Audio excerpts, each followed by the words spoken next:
Everyone, it's time for us to go and take a look at the Samsung Galaxy Note 9 and see how this phone holds up in 2024. Now, I will definitely tell you, with a device like the Samsung Galaxy Note 9, I really don't think anybody should be buying this phone anymore. It's been severely outdated for so many years now, and that is kind of the problem that you're kind of getting with this type of product. It's already kind of outdated, and I will definitely tell you with this type of phone, it is what it is.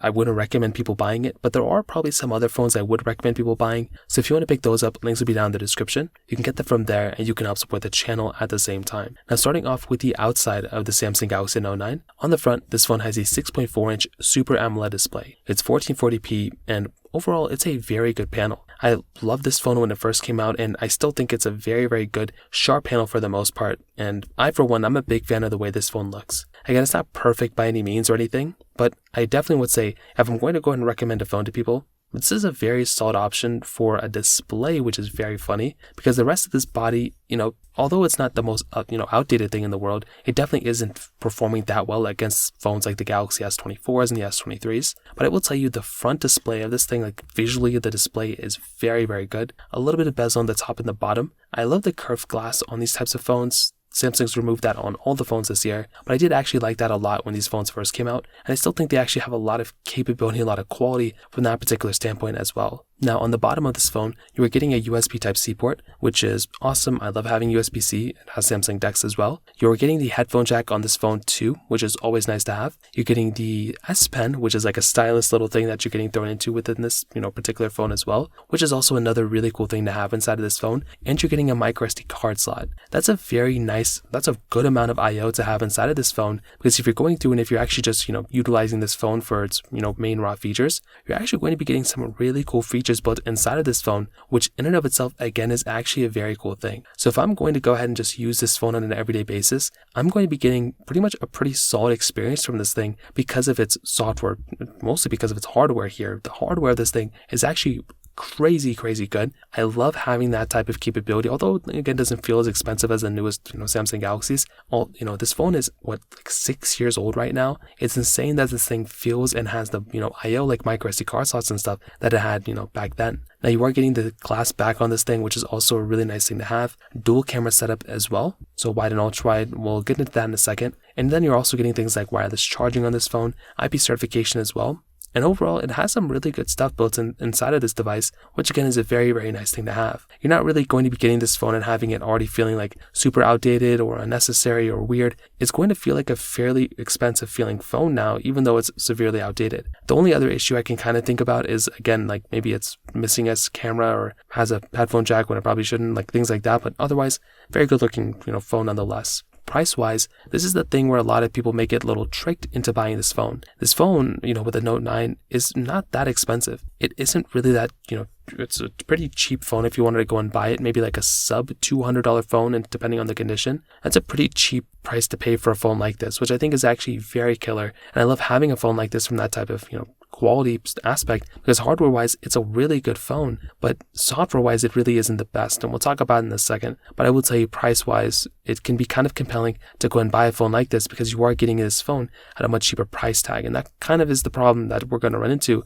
in 2024, because this phone is getting cheaper, but it is kind of running into a weird issue here. Camera-wise, this is another very interesting thing going on for this phone as well. So you are getting that dual camera setup on the back. So it's a 12 megapixel wide and then a 12 megapixel telephoto lens. You're also getting kind of like a dual camera setup on the front. So it's an 8 megapixel wide, then a 2 megapixel like iris camera. The thing here is that with the back camera, you can film in 4K at 60. The norm now on most Samsung phones is like 8K capability, and you are basically missing that on this phone. Again, it's not the biggest deal in the world, but that is just kind of one slight thing that you're going to run into within this particular device. But I will tell you, the front camera also really isn't that great. 1440p video. If you are going to be getting, a newer type of device, you're going to be running into some issues within this particular phone, which again can be kind of a problem for some people. Like if I'm going to go through and if I'm going to go and use a phone on an everyday basis, this is going to be a device that I'm going to complain about in the camera standpoint, because one, the camera quality isn't that great as it used to be, but two, you are missing out on things like 8K capability, 4K 60 on the front,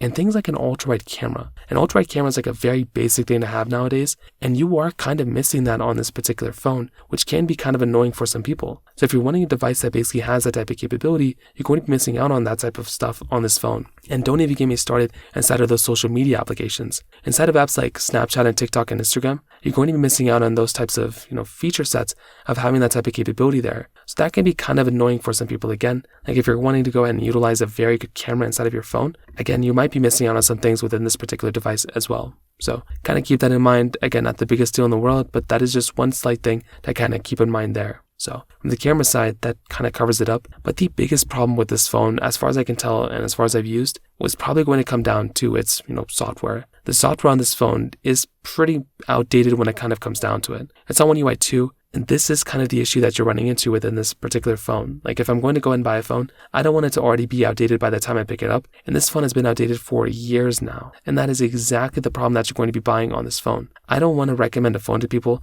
that's already going to be outdated and bad and everything like that when you go and pick it up. And that's kind of what's going on within this particular device. So that right there is another big problem. And I, for one, again, I don't want to recommend a phone to people if it's already going to be outdated. And that's precisely what's going on within this particular phone as of this point. So take it as you will, but that is by far the biggest reason I would not recommend people to buy this phone as of this point. Now, on top of that, within this particular phone, you're also getting, a very big thing going on here, which is the performance. The performance of this phone really isn't even that bad, which is actually pretty insane. Inside of it, you are getting that Snapdragon 845 chipset with 6 gigs of RAM on the base models, but it does go up to 8. There's still a lot of phones, like the base S24 still has, 8 gigabytes of RAM. So this thing really isn't even that super outdated when it comes down to it from a RAM standpoint. The main issue you're going to be running into, as far as I can tell, is basically when it comes down to its, actual Snapdragon chipset. It's not going to be that fast in loading up applications and, loading speeds and all that. But if I'm going to go ahead and go through and if I'm actually going to use this phone on an everyday basis,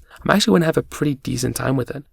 In terms of how old this phone is, it's not a decent performing phone when it comes down to actually using it on an everyday basis. So it's not going to feel that great. It's not going to feel that fast, but it is going to feel pretty fast for how old this phone is. So that's kind of the best way I can kind of describe it. Otherwise though, I probably wouldn't, again, recommend the average person to go and buy a phone like this, because you don't want to go and buy a phone and already have it outdated. And that's exactly what's going on here. So this phone could be the best performing device in the world, but I still wouldn't recommend any single person buying it because it is already pretty much an outdated device when it comes down to it from the performance standpoint. So take it as you will there, but that is kind of like another small minor thing to kind of keep in mind there. Battery life has always been pretty good on these big Note phones.